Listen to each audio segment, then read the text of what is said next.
Elle me parlait, elle me dit que j'étais pas bien dans mon mariage, que j'ai gâté mon mariage exprès.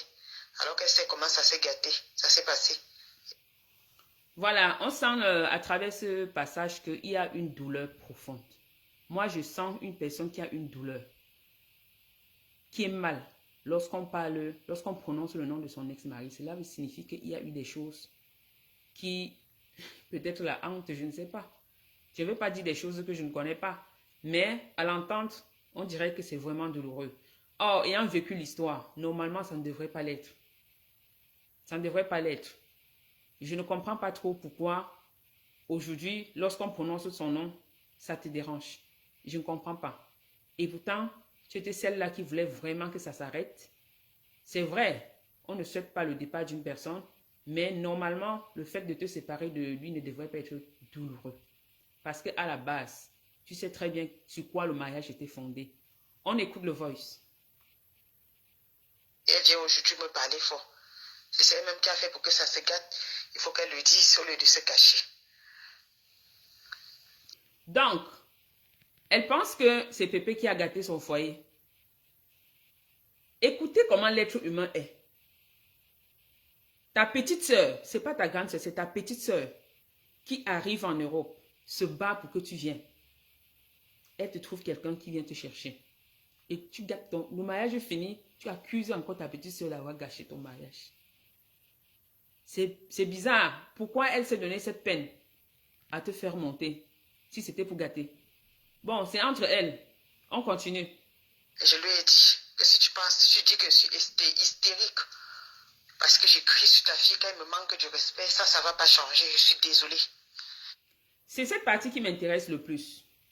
Et je souhaite vraiment, mais alors vraiment, que ma sœur la Lilloise écoute attentivement cette partie. Parce qu'elle se dit assistante sociale.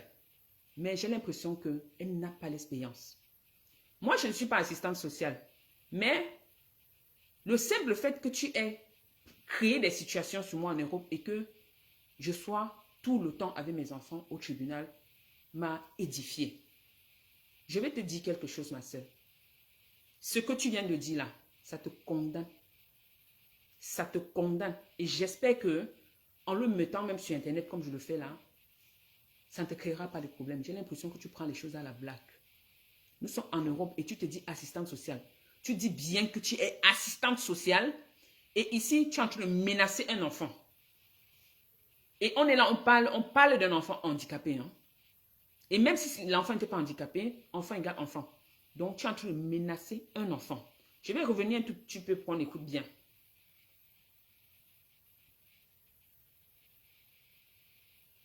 Je lui ai dit que si tu penses, si tu dis que je suis hystérique, parce que j'écris sur ta fille quand elle me manque de respect, ça va pas changer, je suis désolée.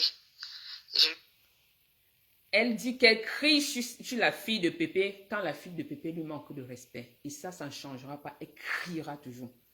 Pour ceux qui ne le savent pas, en Europe, on ne crie pas sur les enfants. Tu ne cries pas. Tu ne cries pas sur les enfants. Tu parles calmement. Tu peux t'énerver, oui, même en t'énervant, tu parles calmement. On ne crie pas sur les enfants. Et elle dit que ça ne changera pas. À chaque fois que cet enfant lui manquera de respect, elle va crier sur elle. Continuons. Je lui ai dit qu'elle est une mauvaise mère, elle ne sait pas éduquer sa fille. Que si quelque chose lui arrivait là, sa fille ne saurait même pas s'adapter.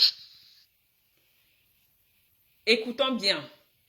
Sa sœur, qui est sa complice, est une mauvaise mère. Si elle n'est plus là aujourd'hui, sa fille ne pourra pas s'adapter. Mais cette partie me finit, ça me tue. Parce que l'enfant de ma sœur, c'est mon enfant. Je ne comprends pas pourquoi une sœur doit dire à sa petite sœur, si tu n'es plus là, ta fille, c'est notre fille. Je ne comprends pas. Sa fille, c'est quoi cette histoire? Et elle souhaite même, parce que lorsqu'elle dit, si tu n'es plus là, ta fille va souffrir. Mais attends, si elle n'est plus là, normalement, tu prends sa fille en charge. Ou je me trompe? Attends, si je ne suis pas là aujourd'hui, ça veut dire que mes enfants sont perdus. Elle ne saura même pas s'adapter. Et que je dis, sa fille me manque du respect, qu'elle a cette chance quand on est en Europe ici. Si on était en Afrique, j'allais la connaître correctement et bien. Je lui ai dit ça. Très bien. Si on était en Afrique, j'allais la cogner correctement et bien. Je vous rappelle que je suis ici pour dénoncer. Ce n'est pas parce que c'est ma grande sœur que je vais mesurer mes mots. Je vais dire les choses telles qu'elles sont ici. Et comme je le dis toujours, plus tard, vous allez comprendre ma démarche. Si on était en Afrique, j'allais la cogner. Une femme qui le dit, qui dit ça comme ça, cogne. Et je sais qu'elle frappe les enfants. La Lilloise, je t'ai vu frapper un enfant de moins d'un mois. Viens nier. L'enfant n'avait pas un mois. L'enfant pleurait. Tu t'es approché de l'enfant comme si tu voulais porter l'enfant. Tu as frappé la main sur le visage de l'enfant. Et très fort, l'enfant a hurlé. J'étais dépassée. Je n'ai pas pu parler. Je suis restée sans voix. Je dis bien sans voix. Je suis restée figée. Je n'ai pas compris ce qui se passait. J'ai cru que je rêvais. Je t'ai vu plusieurs fois frapper ton enfant. Parce que tout ce que tu as dit concernant ma fille là, ma fille, vous m'avez vu l'élever. Vous savez, vous connaissez quelle place ma fille, je n'ai pas envie de dire avait, mais je préfère dire représentait dans mon cœur. La Lilloise, tu frappes ton fils et tu ne peux pas le nier. Tu cries sur lui. Et laisse-moi te dire que quand tu fais le mal retourne sur toi. Le même mal reviendra sur toi. Tu as eu un appel. Il t'a été demandé de te repentir. Je souhaite que Dieu touche ton cœur pour que tu le fasses. Parce qu'à un moment donné, tu n'auras plus le choix. Tu n'auras plus le choix. Je te le dis en tant que sœur. On continue. Et que j'ai dit, dis bien à ta fille, elle ne nous aime pas. Mais moi, je ne l'aime pas non plus. Voici une sœur qui est en Europe, qui est notre aînée. Donc, en temps normal, elle représente les parents ici. C'est elle qui est censée rassembler les enfants. C'est elle qui est censée écouter. Essayer de comprendre ce qui ne va pas. Cajoler. Prôner l'amour. S'il y a eu même les manquements des parents, c'est à elle d'ajuster. Parce que les conditions de vie d'aujourd'hui ne sont pas les mêmes qu'il y a quelques années. Il y a eu certainement les choses que les parents n'ont pas pu faire. Parce que vous convenez avec moi que 2 parents qui ont plusieurs enfants, et un n'est pas là parce qu'il cherche des sous, l'autre, ce sera difficile de cadrer certaines choses. C'est épuisant. Donc, je ne peux pas donner complètement tort aux parents. C'est épuisant. Mais une grande sœur qui aujourd'hui a accès à une certaine facilité, qui comprend mieux certaines choses, qui a la possibilité d'être à l'abri de certaines choses, a plus le temps de rassembler son sang. Mais voici, nous avons une grande sœur qui dit ceci d'un enfant de 15 ans. Elle dit ceci.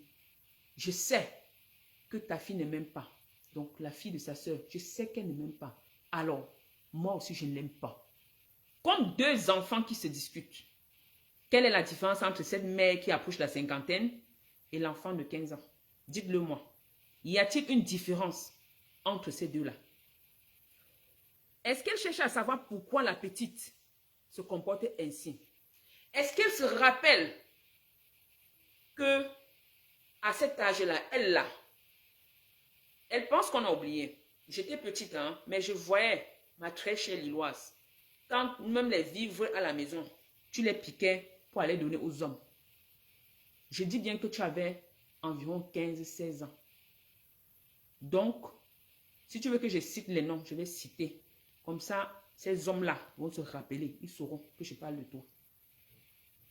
Je connais tout ce que tu faisais de mal et que personne ne t'avait jamais inquiété. Un enfant en Europe qui te manque de respect, l'enfant de ta soeur, ça te coûte quoi de prendre cet enfant à part, essayer de parler, essayer d'écouter, essayer de comprendre? Ça te coûte quoi? Dis-le-moi. C'est aussi compliqué que ça? Moi, j'ai appris. Je suis arrivée ici sans connaître certaines choses. Ce n'est pas parce que je suis en train d'expliquer qu'on dira que je suis parfaite. Je ne suis pas parfaite. Grâce à tout ce que j'ai traversé, j'ai compris pas mal de choses. Mais elle qui se dit assistante sociale et qui est aînée de famille, je pense que C'est pas normal. C'est pas normal.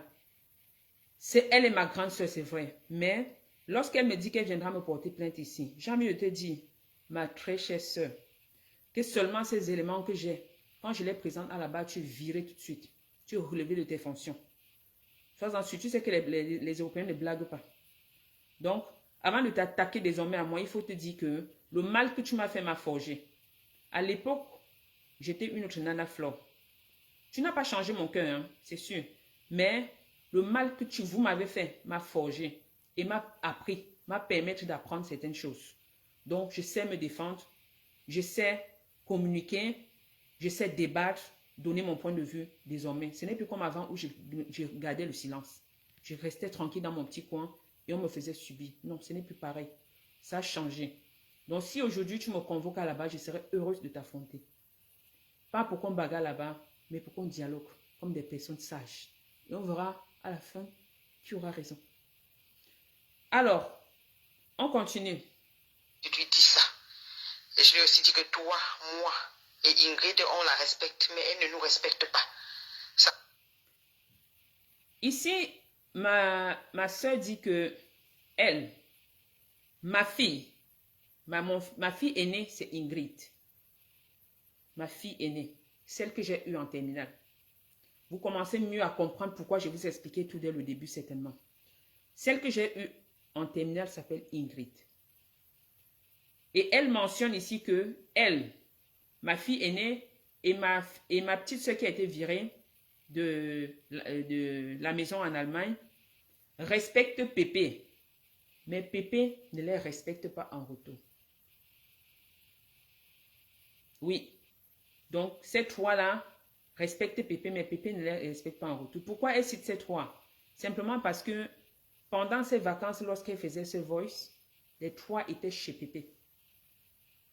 Et c'est là où mon cauchemar a commencé en réalité. C'est dans cette maison, lorsque je me suis dit, un beau matin, que mince, qu'est-ce qui m'échappe? Qu'est-ce qui se passe? Pourquoi ma fille change? Pourquoi elle n'est plus la douce petite fille que j'avais? J'ai fait appel à ma grande sœur. Tu es sa tante. S'il te plaît, parle-lui. Ça ne va pas, depuis quelque temps, elle a changé. Et c'est comme ça que j'ai eu le malheur de prendre ma petite fille, de prendre ma fille et d'envoyer à Lille. Je ne vais pas détailler. On va continuer le voice. Je reviendrai sur ce sujet parce que c'est l'objet de ma sortie. La fille nous fait des choses horribles, on lui dit, elle ne dit rien, elle fait comme si elle n'a pas compris. Elle ne l'appelle même pas, elle dit, j'entends que quoi. Je lui ai dit, dis-moi une seule fois où Elie t'a manqué du respect, où tu es venu te plaindre à moi que Elie a fait ci ou ça. Elle dit que la fille de Pépé lui manque de respect et sa maman ne dit rien. Et elle demande donc qu'il faudrait que Pépé lui dise si une seule fois, son fils a elle a un fils. Et Pépé en question a 2 enfants. Donc Pépé a une fille et un petit garçon. Elle a un garçon. Elle demande donc à Pépé de lui dire si un jour son fils à elle lui a manqué de respect. Donc, c'est une grande sœur que tu as un problème avec un enfant et tu compares cet enfant avec le tien. Regardez un peu ce que ça peut donner. Ton enfant me manque de respect. Est-ce que le mien peut t'aider à manquer de respect un jour? Je ne vois pas où est le rapport. Tous ces 2 enfants sont tes enfants. Si un enfant t'a manqué le respect ou a fait quelque chose qui ne va pas, concentre-toi sur cet enfant et résous le problème. Laisse celui-là tranquille. Pourquoi tu fais la comparaison? C'est pour dire quoi? Que tu éduques mieux ton enfant que les autres? Que tu détiens le monopole du savoir? Mais non, pas du tout. Et on reviendra sur ton fils d'ailleurs. Est-ce qu'il est bien élevé? Est-ce que tout va bien pour lui? Tu sais ce qui se passe en Europe, non? Tu sais qu'il suffit d'un coup de fil pour que les enquêtes s'ouvrent. Ce n'est pas parce que tu es assistant social que tu es panier, ma soeur. Fais attention. Si pendant 5 ans je n'ai rien fait, ce n'est pas parce que je ne sais pas les choses. Non, ce n'est pas ça. C'est juste parce que là, je sais qu'il y a un être qui m'observe et qui me soutient. C'est ce qui t'a aidé. Si j'étais la nana au cœur noir, tu aurais lu l'heure. Je te le promets, tu aurais lu l'heure parce que je sais comment t'atteindre. Je sais comment t'atteindre. Mais je ne le fais pas. Juste à cause du lien de sang, que tu ne connais d'ailleurs pas. Tu ne connais pas ce lien de sang. Mais moi, je le respecte parce que ce n'est pas moi qui ai créé le lien de sang. C'est l'être suprême qui l'a fait. Et je sais qu'un jour, si je pose un acte, je lui rendrai compte. Je sais que je me prosterne tous les jours pour lui demander des choses. Et pour qu'il me les donne, il faut que je sois juste. Il faut que je fasse l'effort de le craindre. Ce que tu ne connais pas. Mais je continue de prier afin qu'il touche ton cœur. Parce que mon but n'est pas de te perdre. Hein. Non. Mon but n'est pas de te perdre. Mon but, c'est que tu comprennes parce que jusqu'ici, tu ne comprends pas. On continue le voice. Que oui, quand tu voulais faire ta formation, j'étais là. Ton mari ne voulait pas. Tu m'appelais tous les soirs pour pleurer. Je te disais non, vas-y, il ne faut pas accepter. J'ai parlé à ton mari que ça va te faire du bien. Mais aujourd'hui, quand tu commences déjà à avoir d'issue, tu montes tout sur ton piédestal et tu me traites d'hystérique. Pépé a convaincu, la Lilloise a convaincu le mari de Pépé de la laisser aller se former. Donc, visiblement, le mari de Pépé ne voulait pas qu'elle aille se former. Je vous explique, hein. Je suis obligée de vous expliquer, sinon vous n'allez pas comprendre. En réalité, Pépé arrive, est la première parmi nous qui arrive en Europe. Elle arrive chez un monsieur qui est, comment je vais dire, qui ne manque de rien, on va dire ça comme ça. Bon, pas qui ne manque de rien, qui est quand même, qui a un peu, bon, qui a un peu. Parce que, je n'ai pas envie de dire qui est riche, hein, parce que la définition de riche reste à voir, hein, la richesse, ce n'est pas que les biens. Donc, disons que son mari a un peu. Pépé, à l'époque, je vais un peu développer, hein, vous allez m'excuser parce que c'est important. Cette phase est très, très importante. Pépé, à l'époque, lorsqu'elle rencontre son mari, nous sommes tous au Cameroun. Je vais être honnête avec vous, c'est sur Internet, c'est sur le site Mythique que la rencontre se fait. Alors, quand les choses commencent à se concrétiser,